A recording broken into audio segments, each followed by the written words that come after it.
मोदी ने बटन दबाकर अद्भुत और भव्य गंगा विलास क्रूज को हरी झंडी दिखाई। साथ ही गंगा पार बनी टेंट सिटी का भी उद्घाटन किया और साथ ही क्रूज टूरिज्म को लेकर बड़ी घोषणा भी कर डाली। पीएम ने कहा, इसी तर्ज पर देश की नई नदियों पर काम चल रहा है। इसके लिए 111 राष्ट्रीय जल मार्गों को विकसित किया जा रहा। दिग्गज समाजवादी नेता और पूर्व केंद्रीय मंत्री शरद यादव का गुरुग्राम के निजी अस्पताल में निधन हो गया। 75 वर्षीय पूर्व जेडीयू प्रमुख लंबे समय से गुर्दे से संबंधित समस्याओं से पीड़ित थे और नियमित रूप से डायलिसिस करवाते थे। उनके निधन से देश में शोक की लहर है।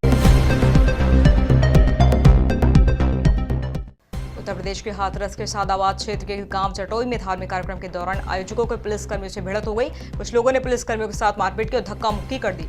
इससे वहां खासा हंगामा खड़ा हो गया। सूचना पाकर सीओ और सिटी अपर पुलिस अधीक्षक भी गांव पहुंच गए और मामले को शांत करने लगे। कुछ लोगों ने इसकी जानकारी इलाके की पुलिस चौकी को दी। पुलिसकर्मी वहां पहुंच गए। अयोध्या में बन रहे 6 हाईवे के प्रवेश द्वारों के नाम रखे गए। लखनऊ हाईवे पर बनने वाले प्रवेश द्वार का नाम श्री राम द्वार होगा। वहीं गोरखपुर हाईवे पर बनने वाले प्रवेश द्वार का नाम हनुमान द्वार होगा। और आपको बता दें, सभी गेटों के नाम रामायण के चर्चित नामों के आधार पर रखे गए।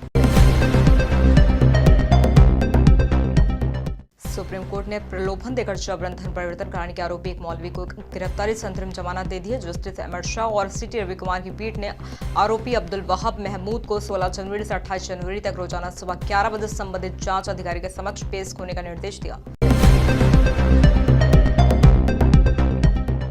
सीबीआई मुख्यालय की एंटी करप्शन 2 ब्रांच की टीम ने एसटीएफ से कानपुर स्थित छत्रपति साहूजी महाराज विश्वविद्यालय के कुलपति विनय पाठक के विरुद्ध की जा रही जांच की केस डायरी भी हासिल कर ली है। सीबीआई अब केस डायरी का अध्ययन कर अपनी जांच के कदम आगे बढ़ाएगी।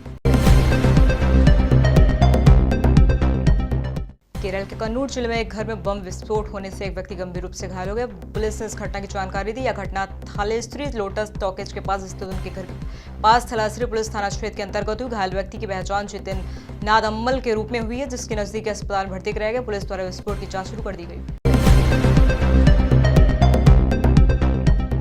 राष्ट्रीय राजधानी दिल्ली में 2021 में धार्मिक सभाओं में किए गए अभद्र भाषाओं के मामले में जांच में दिल्ली पुलिस द्वारा कोई स्पष्ट प्रगति नहीं की गई, जिस पर सुप्रीम कोर्ट ने मामले की जांच कर रहे पुलिस अधिकारी से रिपोर्ट मांगी। शीर्ष अदालत ने दिल्ली पुलिस को फटकार लगाते हुए पूछा कि यह घटना दिसंबर 2021 से संबंधित है और इस मामले में प्राथमिक पिछले साल 4 मई को दर्ज की गई थी और साथ ही आपको प्राथमिक दर्ज करने के लिए 5 महीने की आवश्यकता क्यों पड़ गई। साथ ही ये भी बताया कि अब तक कितनी गिरफ्तारियां हुई हैं।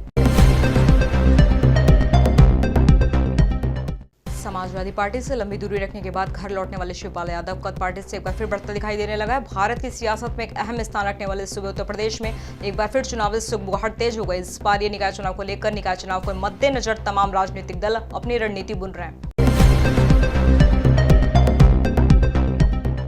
रामचरितमानस को लेकर दिए गए विवादित बयान पर बिहार के शिक्षा मंत्री चंद्रशेखर ने एक बार फिर कहा कि वो अपने बयान वापस नहीं लेने वाले। जो संजीव काटने वाले को 10 करोड़ देने का फतवा जारी करता है, उससे बता देता हूं कि कृष्णवंशी हूं, डरने वाला नहीं हूं।